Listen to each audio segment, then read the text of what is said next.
Well guys, it's been an absolute age since I've been in front of the cameras, and do you know what? I'm raring to go. Obviously the fishing I've been doing last year has been on a lake with a publicity ban, so I'm not allowed to film down now.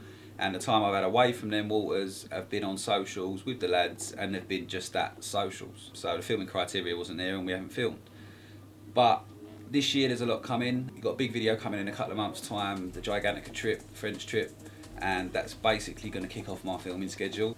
And I am in talks with the committee about obviously being able to get permission to film down at my club waters, because I'm going to be on them for the next few years, and obviously I'd like to put together a little piece because they're really nice places and I think you'd really enjoy it. But yeah, reason for this video is I've had a lot of messages on social media and it's regarding zig fishing. So do you know what, I thought with this time of year, zigs are a really good method of catching fish. We've got water levels warming up, we've got the hatches on, and the fish are moving up the layers, and the best way to target them is obviously zig fishing. If you're fishing on a deck, you're going to catch far less than you are during the day when the sun's up if you are fishing zigs. A lot of waters are switching on to them, and like I say, this time of year when the hatches are on, really good method. So do you know what, I thought let's tell you what I do, a few tips and tricks I've picked up along the way that have helped me in my zig fishing, and hopefully I can tell you and it might convert a few more fish onto the bank for you, or just install that little bit of confidence to get out and zig fish yourself if you don't do it. Obviously I don't want to teach anyone to suck eggs, but like I say, if I can help, I can help. We'll start off at the business end then. You've got your hook bait. So you've got pop-ups, you've got foam, and you've got zig bugs. Now everyone's got their own flavour of pop-ups that they really like. Yes, you could use them, 15s, 12s, 10s, trim them down, put them on a knotless knot blowback, and it will do the business for you.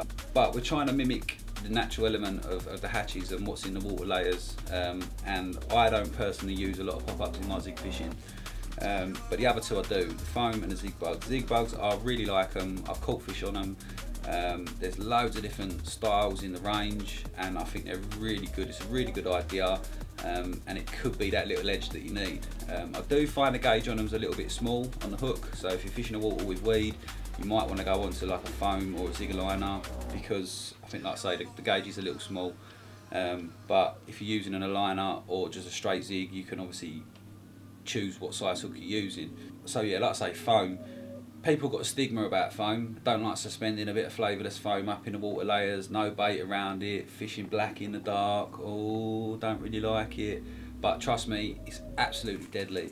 And I boost my foam, guys. I've got a pot, all my foam in it, all my cork in it, and it's basically soaked in beetalin and the bug juice nectar. But you can use absolutely anything, you're limited to your imagination.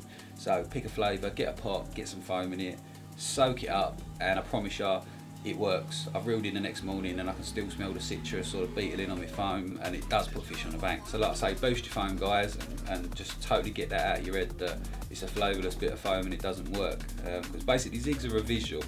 So you've got the scent from what you've soaked your foam in to draw the fish in, and then obviously you're relying on that visual element, and you have obviously getting the depth right to pull that fish in to take your zig. On to the next point is your hook.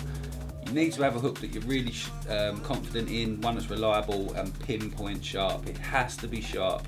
So the biggest tip I can give you is a sharp hook. Like I say, I really like the floater claws simply for the fact that if I'm whipping on, I can whip right up to that first bend in the shank and the zigs sit really nicely off them. But yeah, just something that you're confident in, you've got the utmost faith in, and yeah, that's your one point of contact, so you need to make sure that you've got faith in it.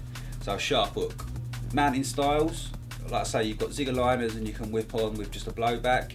I really like the zigger liners because they add that little bit of colour and you can mix things up. So if you're using black foam, you could put like a red zigger liner on, or just anything. Just play about and obviously find out what works for you. But I like them because they're just really quick to change the foam. So there's 3 colours of foam I use in my fishing quite a bit. They're my go-tos. You've got black, you've got brown, and you've got red. Obviously there's loads of different colour foams. People use flip-flops, anything that floats basically. Yeah, they're the 3 colours I go to. 80% of the time I'll use a black zig. I'll start with a black zig. I've used brown when I've been feeding floaters, riser pellets, slickers, and I'm fishing over depth zigs. Now the brown foam obviously mimics a floater, so I've caught fish on that. Red is the sort of colour I go to when nothing else is working, or on a lake that's got the blue dye. Don't ask me why, but I've found that lakes that have dyed with the blue dye to keep the weed down red zigs work really, really well. Now I'm assuming it's to do with how the water changes the colour through the layers, but any lake I've gone to that's got the blue dye in, I put red zigs out and I've done really well. 14 fish hits down myths in an overnighter. Bayswater love a red zig. So yeah, it's just something to bear in mind, that a water with the blue dye, like I say, I've done really well with red. Even just tipping a black zig with a bit of red works really well. So yeah, they're my three go-to colours. Onto your next bit, obviously you've got your main line, or your zig line rather. So this would normally be a smaller diameter line, nice and supple, fluorocarbon sort of style, so it disappears. I use a Zig Flow 12 pound 0.30, and it's absolutely wicked. It's bulletproof. I played fish with knots in my hook link. It don't give. You get a little kink in it, you can run your hands down it, and it just straightens out lovely. But yeah, it needs to be something that's really abrasion resistant, something that's supple, and something again that you've got some faith in, because like I say, they're the only 2 points of contact between you and the fish, is your line and obviously the hook. Moving on to your lead clip, or just before you get to your lead clip, guys, stick a kicker on. The Zig links from Nash, again, it's not a plug, but they are really good. They're really long. They've got the rubber at the top to go over your quick link, so when you're looping on and looping off different zigs, obviously the rubber's there so you don't have to add anything else, but they've got a nice long piece of silicone tubing which help to kick the zig out. But like I say, a kicker, a long kicker, anything like that that's going to kick the zig out and help with the flick is going to help on the cast. Onto your lead clip, you need to dump the lead. Biggest point in zig fishing is dump the lead. A lot of my mates don't even use tail rubbers. They'll either whip on a bit of PVA tape around the lead clip, or they'll just take the risk and they'll just cast out, hit the clip, fill the lead down, pull it back tight and leave it, and then when the fish picks it up, obviously the lead's coming off. I personally use the wee clips from Nash. I think they're really good. There's no serrations on the lead clip, so they are made for dumping the lead, and 99.9% of the time they do. I have had occasions when my leads haven't dumped for whatever reason, whether it's my fault, personal like user error for pushing the tail rubber on too much, or it's got caught up on something. But I have had occasions when I haven't done the lead and I have lost fish. One that springs to mind was gigantic carp fishing 18.5 foot zigs, and halfway through the fight I noticed the 4.5 ounce lead was swinging around. It's not going to do wonders on your hook hold, and like I say, yeah, you're going to drop fish. So dump the lead, guys. Biggest tip. And use the biggest lead you can get away with. I use 3.5 to 4s in all my fishing anyway, but yeah, the biggest lead you can get away with, because you've got to set that hook. Now, takes can be a little bit finicky on zigs. Sometimes they don't always just rattle off. Most of the time they will, but sometimes they don't. And that's when you want that big lead to set the hook. You got to think you could be 6, 7, 8, 10, 12 foot away from your lead. Now obviously the biggest lead you can get, it's going to set that hook, coupled with your sharp hook, you're winning. Another thing as well is casting zigs. A lot of people are worried about tangling, how to cast zig. The biggest tip I can give you, and one that I picked up off Sam Seeley a couple of years ago, is to basically lose everything behind a lead clip. No tubing, no lead core, no putty, no nothing. Just straight main line to your lead clip onto your zig. Now obviously with zig fishing, when you cast, you want to ideally hit a clip and look for the separation. So you want one splash for your lead, one splash for your zig. Stripping everything back, you don't always have to have that separation. I've plunged legs into Bayswater before, because fishing 10 and 11, you're under the wires of the overhead electric cables and you're sort of on your knees casting, and I've plunged them in and they've been fishing. So like I say, yeah, lose that, and you don't necessarily then have to always hit the clip.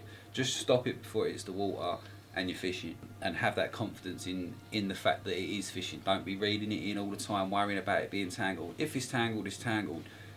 With zig fishing, you need to be moving them around anyway to try and find a fish and locate fish. So you're probably going to be casting them every hour, hour and a half anyway. So within an hour and a half, you're going to check.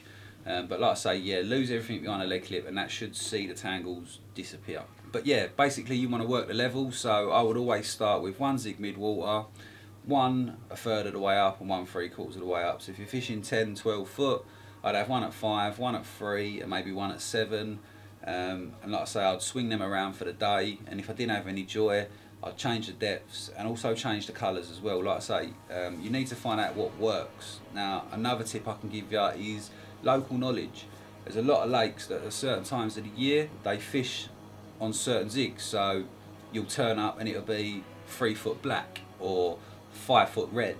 And like I say, pick the brains of the people that are fishing now. I know obviously you can't always do it and people don't really want to tell you, but you'll be able to find that from somewhere.